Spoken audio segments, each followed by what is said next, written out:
Their intentions were good. They loved the kid, and they thought they were doing him a favor. And what they ended up doing was murdering him, literally. Yeah. It was naive. It was really naive, well-intentioned. Oh, very. And as I said, the one that Billy Doo referred to as Good Lady, yes, her light didn't burn quite as bright after that event because she realized what they had done. Yeah.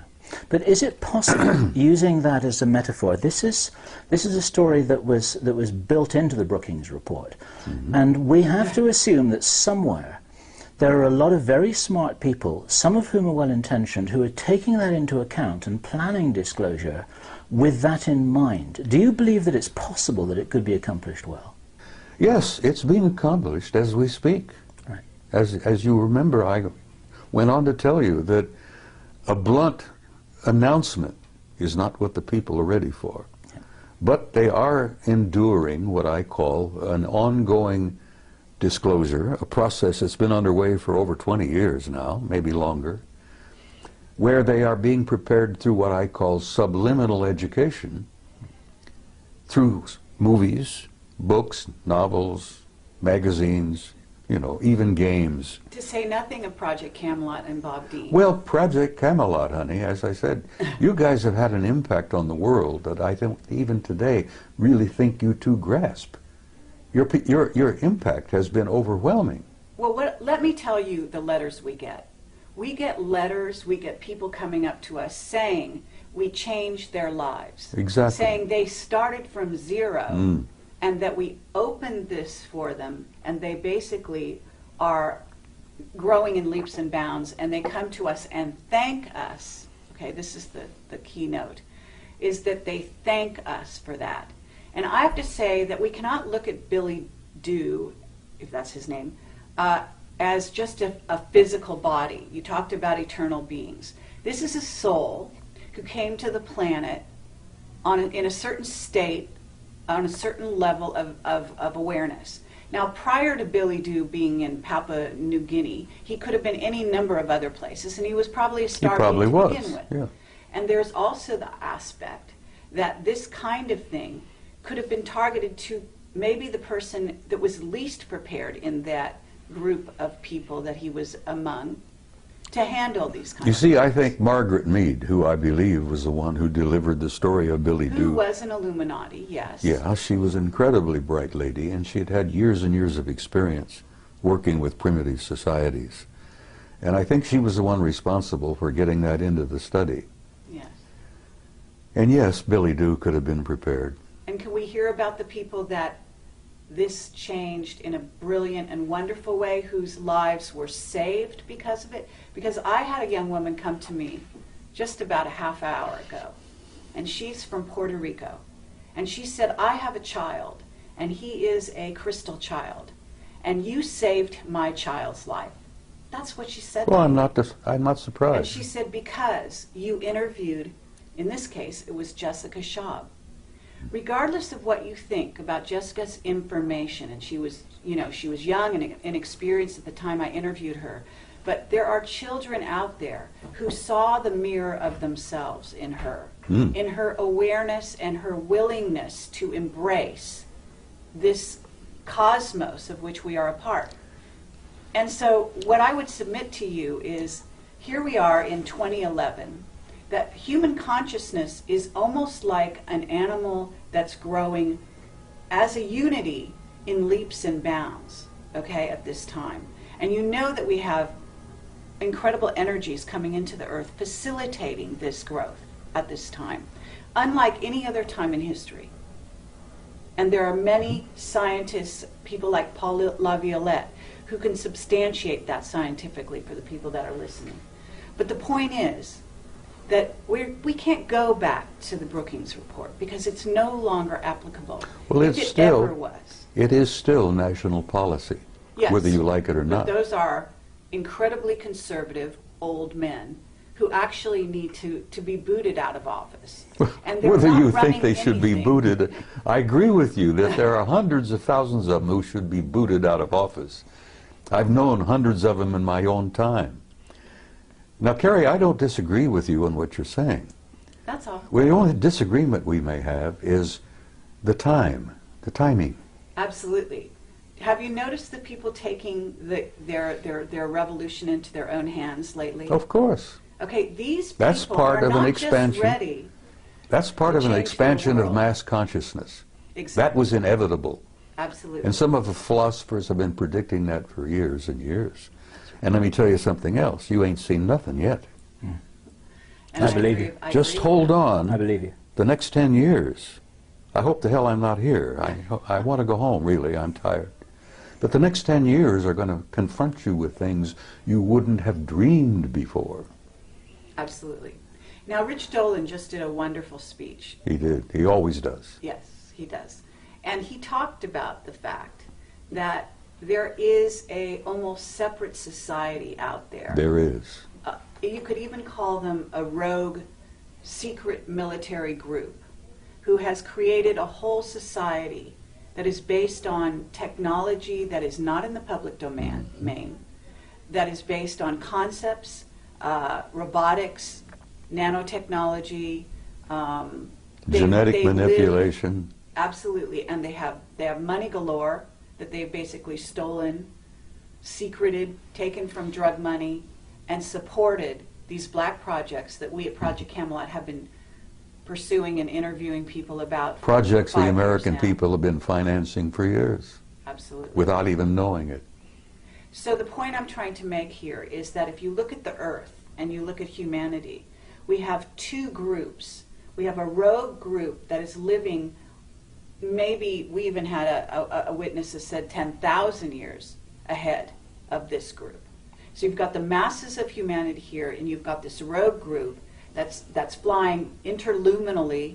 Is that superluminal? Superluminally, right? Right. Outside our solar system. Hyperluminal, whatever you wish to call it. Solar system, etc. They've got bases on Mars and the Moon. You're talking about craft outside the rings of Saturn, which in your presentation, which is fascinating, and I'd love you to address some of that. But the fact of the matter is that we have two groups, and they're hugely divided, and that division is to the detriment, very, very seriously, of the masses. Of course.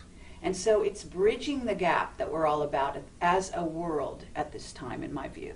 Okay, that's what revealing the secrecy is. It's all about taking that river of division and bringing those two sides together. And you're one of the main people at the forefront, the avant-garde, along with Camelot and many other people that we know and respect, to bring those two groups together, to fill in and to reveal that place in between. She makes a good argument, doesn't she?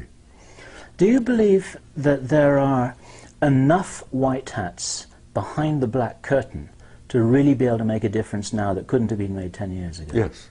Right, that's an important thing to say. Some of those will be watching this video because they want to know what you're saying. They want to know what we're saying. What would you say to them? Because you can talk to them personally right now. Listen, I've met some of them, and they have told me that they support entirely what I've been doing. And I shared this with you before, that at one point, some years back, certain individuals, the black hats, put out a contract on me because I had gone from being a nuisance to being a threat. And they literally thought they could eliminate me. But fortunately, I must have had good friends in high places, and at that time I didn't realize what high places my good friends were in, you know. And the word went out to leave me the hell alone. And here I am, at 82, still alive and ornery and kicking. God, I'm getting tired of being here. But the point I'm making is, even the white hats and even the black hats have made some progress along the way. And they've expanded their consciousness quite a bit. Yes, no one's immune from this process. That's right. And so, you know, I basically am very hopeful about the future. The human race, the human species, it has a tomorrow. And I feel that's important to share with people. You know, women with young kids. Will my little child grow up? What kind of a world will my kid grow up in? And I try to reassure them that your kid has a future and that tomorrow is going to be much brighter than yesterday. And some of the white hats and some of the black hats all understand this thing, which is why I'm allowed to continue to focus and travel and do this and that. And I actually have been given encouragement from some of the powers that be. I've been encouraged by some of the guys with all the money. Okay, well, with that in mind, Bob, now that you're all warmed up, what is it you haven't told us? Oh, my God. Can't you keep her under control? Nope, no chance. Carrie, a year ago at Laughlin, I gave you an interview where I thought I would shock the hell out of you. And apparently it didn't. And I told you that I had had a personal relationship with non-human intelligence since I was about 2.5 years old. And actually that relationship perhaps went back before I was even born.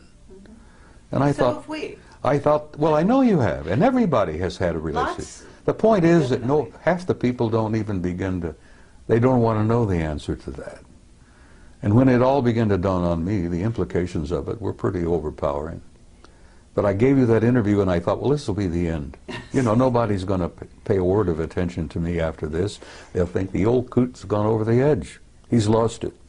And I thought, well, I can go home and I can smoke my big stogies and drink my whiskey and die peacefully. Well, it worked out just the opposite. I'm more in demand now than I've ever dreamed of being. Yesterday I accepted an invitation to speak at a MUFON conference in Philadelphia in October. And I gave her I said, look, I'm going to tell you honestly, if I'm still on the planet in October, I'll be delighted to come. But I'm not making any plans really that far ahead, you know. I can't buy an insurance policy at my age, you see. But I'm hopeful, honey. I feel very hopeful about everything. I'm sure you're hopeful, but what is it you haven't told us? Because I believe, look, we've got time travel. There's issues with that. We've got travel through jump rooms to Mars and so on. I'm sure you've been exposed to some of that. You did share a little bit of that with me on my last interview with you. But I believe that was the tip of the iceberg. And I don't know how far you've gone down the rabbit hole, but I imagine it's a lot farther than you've revealed. And I feel sympathetic with Alice because, yes, I've been down the rabbit hole. Okay. And you feel, I know you're a very conscientious and loving individual, and I know that there's some things you want to reveal and some you don't because you want to protect people. And I don't think you have a whole lot to protect in terms of yourself at the moment because, as you said, you're protected. And we have also been threatened in the last year and a half, each of us in different ways, our lives, as a result of what we've done. But that just tells you that you're on the right track, and as far as I can tell. Well, from time to time, I felt like the guy on the street with the raincoat who pulls it back, exposes himself, and then somebody comes along, they grab him and haul him away to the rubber room, as it were. I felt that way for quite a while. And yes, there are many things that I have not shared with you. How about this? Wendell Stevens passed on recently, and he was a very good friend of yours. I knew Wendell for 35 years. Okay. And you told me that Wendell said some last words to you. Would you Well, share Wendell that? and I had shared a lot before he got really sick, became ill. I had encouraged him for a long time to admit publicly that he himself had had personal relationship with some of them. And he said, Bob, I can't do that. He said, every ounce of credibility that I've had over the years will go down the tube if I say that. And I understood what he tried to say. He was getting older and he didn't need any bumps in his life before he departed. He was feeling bad and he felt, he knew he was leaving. And he says, I don't need any of that heartbreak and that upset stomach. I've told what I've learned, I've told what I've seen, I've shared the photos, I've spoken at conferences. He literally created this world conference in 1991. The UFO Congress. And I had the privilege and honor of assisting him in putting that together in 1991. And as I've told you before, that's when I really came out of the closet and began to violate my national security oath. I wanted him to hold on and be here for the 20th anniversary. But he went home in September. And I loved him dearly, and I love him still.